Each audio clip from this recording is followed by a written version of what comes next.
What's happening? Truckers United is one, and Southeastern Hot Shots. Top of the morning to you. Today is Monday, January 8th, 2018. First full week of 2018. Right now I'm shut down in Brookville, Pennsylvania. The roads are crap. Weather's bad. Spun out four-wheelers and ditches, stuff like that. So for today's video, winter preparedness and safe driving tips is kind of what I'm going to go over with. When we talk about safe driving tips and winter preparedness is preparing yourself mentally and physically for winter driving. You know, driving an 18-wheeler or driving a hot shot style vehicle where you're in an E350 pulling a 30-foot trailer or something like that, gooseneck. There's different challenges that we face out here, and the freight's got to get delivered, but at what point do you think it's unsafe to drive, and how hard do you push it until you say to hell with it and you find a safe place to park? You know, I'm parked right now because the roads are crap. You know, I got this fast moving storm coming out of the west, and I got 44,000 in my trailer. I'm loaded down pretty good, but it doesn't matter if you got 10,000 pounds in a trailer or 44,000 pounds in a trailer. When it gets ice covered, you'll slide just as easy. So I decided to park for the night. But that's my question for you is, you know, when do you shut down? You know, how far do you push it? You know, for me, this job's not worth my life. So if it gets too bad, I park it. It's not worth it. You know, my particular company I drive for, I get a minimum pay guarantee of $1,000 a week, no matter how many miles I drive. So for me to push it, it's kind of stupid, you know. If it was just a mileage-based pay and all I got was mileage, yeah, I'd probably push it a little bit further. But there's a point where when you start seeing four-wheelers spun out in ditches and 18-wheelers jackknifed and stuff like that, it's like, okay, you know, all these people are spinning out. Maybe it's not a good idea for me to be on the road. So that's pretty much my question for you is, you know, how do you prepare yourself for winter driving, and how far do you push it? That's my safe driving tip. You know, another safe driving tip too, when the roads are icy and snow covered, you know, slow down. Slow and steady wins the race. Past 8 years I've been driving truck. I don't know how many times in winter I'll be driving 35, 40 mile an hour, just taking my time, and you'll see a Yahoo and a semi just fly by you doing 60, 70. You know, you get 5, 10 miles down the road and there they sit jackknifed in the ditch. Me, I'm still trucking along 35, 40 mile an hour. The best advice I can give you is slow down. Leave yourself an out.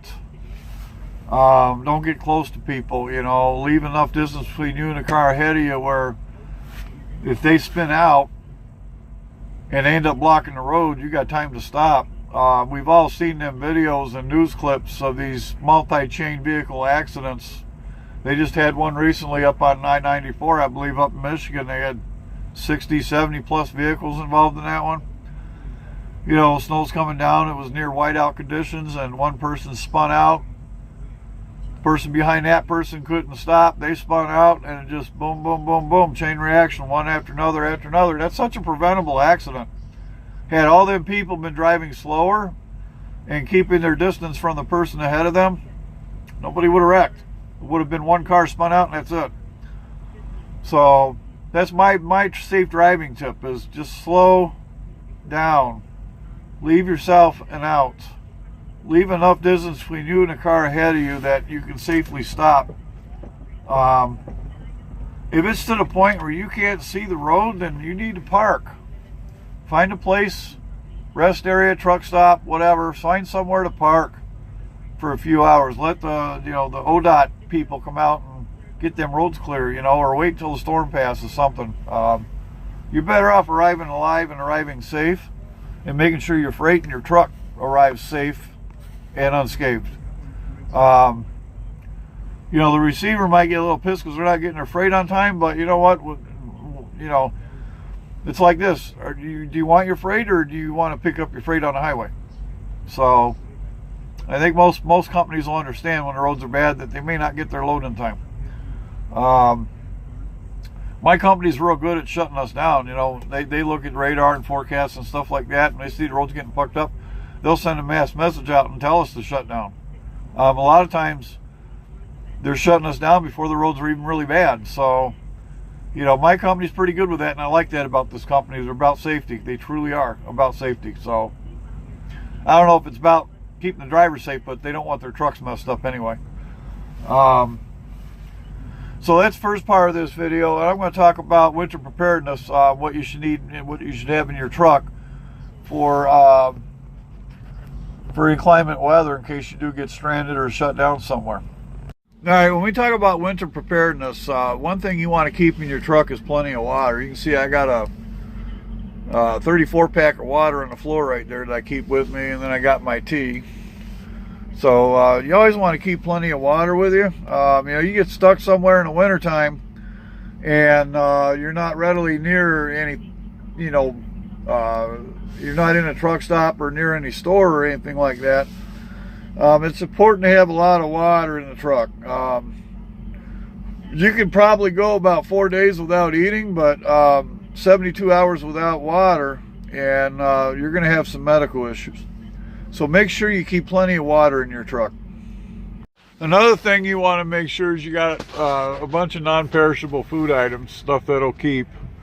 You can see I got a whole cupboard full of stuff. You know, I got like 4 boxes of cereal, I got peanut butter, I got bread. You know, I got Chef Boyardee, I got soups and different things here that I can eat. I have cookies, you know. So I got a lot of non-perishable items that I keep in my truck. You know, in the event that I get shut down somewhere, I got plenty of food up there. There's enough food up there to feed me probably for a week or two, just in non-perishable stuff. One of the most important things you should keep in your truck is make sure you got plenty of blankets. You know, if you get stuck somewhere and for some reason your truck dies and it won't run and you can't keep heat in here, make sure you bring plenty of blankets. I got, you know, 3 big thick blankets on my bed. You know, I got extra coats and stuff over here. And, you know, up here I got winter gloves and I got a winter hat.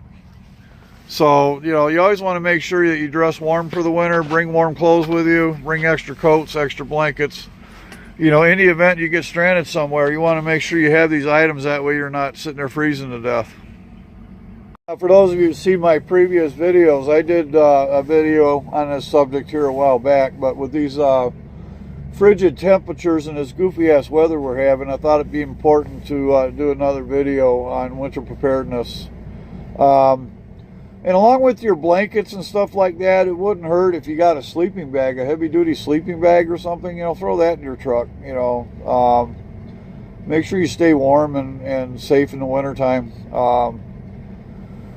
You know, we've heard of them freak snowstorms like Erie, Pennsylvania. They had something in excess of 4.5 foot of snow over Christmas, and a lot of people got stuck up there for a couple days. And I remember a few years ago they had that 4.5, almost 5 foot of snow up near Boston, and there was trucks that actually got stranded on the expressways for days.